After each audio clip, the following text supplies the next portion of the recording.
கூட்டரசு பிரதேசத்தை உட்படுத்தி தலா 100 ஆலயங்களும் சீன கோயில்களும் உள்ளன. அவற்றில் பெரும்பாலானவை, குறிப்பாக ஆலயங்கள், நிலப்பட்டா இல்லாமல் அரசாங்க நிலத்திலும் பிடிபி எனப்படும் ஒரு நிறுவனத்தின் கீழும் இன்னும் சில ஒதுக்கப்பட்ட நிலத்திலும் அமைந்திருப்பது மறுப்பதற்கில்லை.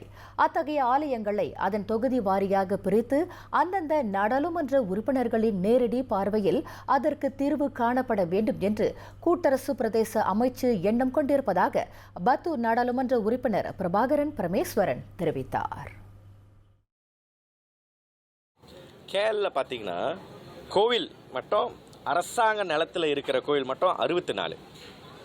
அப்போனா என்னது, கோவில் தம்பசா நிலம் இல்லாதவங்க, நிலவோட பட்டா இல்லாதவங்க,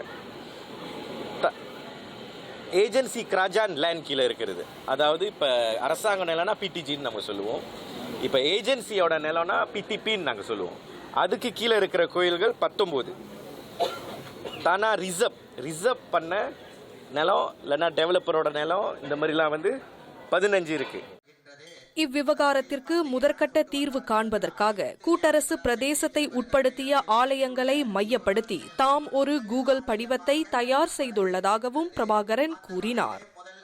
விலாயா மாநிலத்தில் அந்த பிரச்சனை, லேண்ட் பிரச்சனை, ஆர்ஓஎஸ் பிரச்சனை, இந்த பிரச்சனைலாம் இருக்கிறவங்க அந்த லிங்க்ல டஃப்தார் பண்ணிங்கன்னா நாங்கள் உங்களை இன்டர்வியூ பண்ணி உங்களோட கோயில் பிரச்சனை என்னான்னு சொல்லி ஒரு 1 டே கூசோஸ் நடத்த போகிறோம். ஹிந்து சங்கம் கூட சேர்ந்து மற்ற என்ஜிஓ கூட சேர்ந்து லேண்ட் ஆஃபீஸ்லேருந்து வக்கீலை அனுப்பி எப்படி டஃப்தார் பண்ணுறது, அப்புறம் கேடிஎன்லேருந்து ஆர்ஓஎஸ்லேருந்து ஆளை வச்சு நாங்கள் ஒரு கூசோஸ் நடத்த போகிறோம். ஏன்னா இப்போ கோயில் மேனேஜ்மெண்ட்னு சொல்லும் போது தான் அங்கே தான் அடிப்படை பிரச்சனை ஆரம்பிக்குது.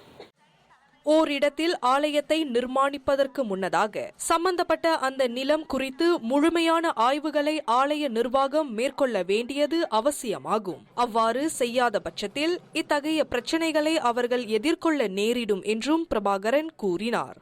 இதனிடையே ஆலயங்களை உட்படுத்தி அரசாங்கம் மேற்கொண்டிருக்கும் புதிய வழிகாட்டி குறித்தும் அவர் பகிர்ந்து கொண்டார். இப்போ நீங்கள் ஒரு கோயிலில் புது ஆர்ஓஎஸ் நீங்கள் டஃப்தார் பண்ணணுன்னா நியரஸ்ட் போலீஸ் ஸ்டேஷனில் அவங்க உங்களை இன்டர்வியூ பண்ணுவாங்க, பேக்ரவுண்ட் செக்கிங் இருக்கும். ஸோ இந்த வேலையில் அப்போ அந்த கிளாஷ் நடக்காது. ஆர்ஓஎஸ்லேயும் சரி, இந்த புது சங்கம் உருவாக்குறதும் சரி, கிளாஷ் நடக்காது. ஸோ அது ஒரு நல்ல ஒரு கரேஸ்மெண்ட் உருவாக்கி இப்போ ஐபிடி செந்தூல் எல்லா கோயிலும் இன்டர்வியூ பண்ணி முடிச்சுட்டாங்க.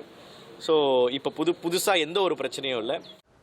இன்று சந்தூல் பண்டார் பாருவில் வீற்றிருக்கும் தேவி ஸ்ரீ மகாகாளியம்மன் ஆலய அடிக்கல் நாட்டு விழாவில் நடைபெற்ற செய்தியாளர் சந்திப்பில் அவர் அவ்வாறு கூறினார்.